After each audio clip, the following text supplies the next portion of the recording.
మనకంటూ ఒక టైం రావాలి, వచ్చినప్పుడే జనానికి మనం కనెక్ట్ అవుతాం. కొన్ని సందర్భాల్లో ఎందుకో మనకు తెలియని వాళ్ళు కూడా మన గురించి చాలా బాగా తెలిసినట్టు మన పక్కింట్లో ఉండి చూసినట్టు మాట్లాడుకుంటుంటారు. ఇలాంటి సందర్భం చాలా మంది మనుషులకు వస్తుంది, నాకే కాదు, ఇండస్ట్రీలో ఉన్న చాలా మంది ఆర్టిస్టులకు వస్తాయి, చాలా మంది టెక్నీషియన్లకు వస్తాయి, చాలా మంది జర్నలిస్టులకు వస్తుంది, అందరికి వస్తుంది. లైఫ్ లో ప్రతి వాడికి ఎంత ఎంట్రీ దొరికినా గానీ ఎక్కడో ఒక బ్రేక్ రాలేదనే ఫీలింగ్ అందరికీ ఉన్నట్టు నాకు ఉంది. ఆ సందర్భంలోనే బిగ్ బాస్ అనే ఒక ఆపర్చునిటీ వచ్చింది. సో దాంట్లో నా క్యారెక్టర్ చూశారు అందరూ. నేను రియల్ లైఫ్ లో కూడా ఇలాగే ఉంటాను. నాకు వచ్చింది నేను ఎప్పుడు నా చుట్టూ ఉన్న వాళ్ళకే పంచాను. ఆ విషయంలో నన్ను బాగా దగ్గర తెలిసిన మీడియా మిత్రులందరికీ తెలుసు. నాకు ఎంతో మంది అవకాశాలు ఇస్తే నేను నా చుట్టూ ఉన్న వాళ్ళకి చాలా మందికి అవకాశాలు ఇచ్చాను. అందుకే నేను ఫ్లోలో అన్నాను, నాకు అది ఇష్టం, బతికించు నీ చుట్టూ ఉన్నాడు. ఎందుకంటే బతకడమే కష్టమైపోయిన ఫ్యామిలీ నుంచి వచ్చిన మనిషిని కాబట్టి, బతుకు వీళ్ళకి తెలుసు కాబట్టి ఈ రోజు కూడా నేను నమ్మేదంటే పిల్లలు పెద్దోళ్ళు అయ్యారు. వాళ్ళు అడిగింది ఏంటంటే, నాళ్ళు నువ్వు సొసైటీ అనుకుంటా నువ్వు యాక్ట్ చేసేటప్పుడు మేము చూడలేదు, ఇప్పుడు యాక్ట్ చేయనా అని అడిగారు పిల్లలు. సరే, దానికి సరైన సమయం సందర్భం వస్తుంది, వచ్చినప్పుడు మనం అడగక్కర్లేదు. సినిమా ఎప్పుడు కూడా అండి, నువ్వు సప్త సముద్రాల్లో ఉన్న లాక్కొస్తుంది. సినిమాకున్న గొప్ప విషయం అది. అలా ఏదో ఒక రోజు వస్తుందని నాకు తెలుసు. ఎప్పుడోకప్పుడు నేను ఖచ్చితంగా మళ్ళీ కనెక్ట్ అవ్వాల్సిందని తెలుసు నాకు. ఆ సందర్భంలో నేను యాక్చువల్గా ఒక తమిళ సినిమా తీసుకున్నాను, నేను కొన్నాను. నేను ఇంత ముందు కూడా ప్రొడ్యూస్ చేశాను, తాజ్మహల్ అని మీ అందరూ తెలుసు.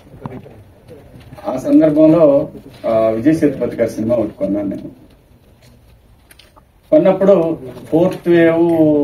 థర్డ్ వేవ్ వస్తుంది అని మళ్ళీ మొదలు పెట్టారు.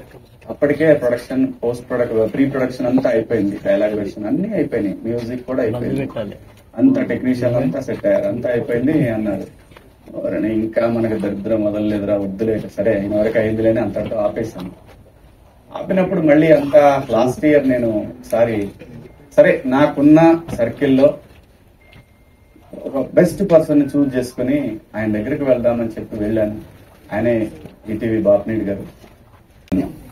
అన్నా, అది మనకు దూరంగా ఉన్నా సరే వాడికి ఉపయోగపడి చేసేద్దాం, మనకి తర్వాత వేరే వాడు చేస్తాడు మనకి.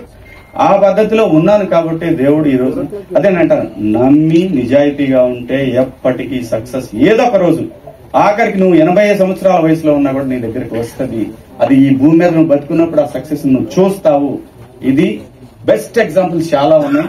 మీ కళ్ళ ముందు శివన్ ఉన్నాడు 50 సంవత్సరాల తర్వాత. అబ్బా అందరూ శివన్న అని చెప్పి మీరు అంటా ఉంటే అనిపించింది, ఓకే నేను 8 సంవత్సరాల నా ఘోషణ భగవంతుడు విన్నాడా? వినిన తర్వాత నిజంగా చెప్తున్నాను, హౌస్ నుంచి వచ్చినాక ఇంతకుముందు సిరీస్ చేసిన చాలా మంది ఎవరికి కూడా మనం అంత గొప్పగా బ్రేకులు చూసిందేం లేదు. కానీ నాది డిఫరెంట్ కేసు. నేను ఆల్రెడీ సినిమాలు చేస్తున్నాను కాబట్టి నేను వచ్చిన రోజు నుంచి స్క్రిప్ట్లు వింటానే ఉన్నాను.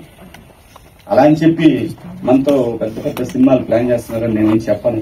కొంతమంది మంచి క్యారెక్టర్లు చెప్తున్నారు, కొంతమంది హీరోగా ఒక సినిమాలు తీసుకొస్తా ఉన్నారు.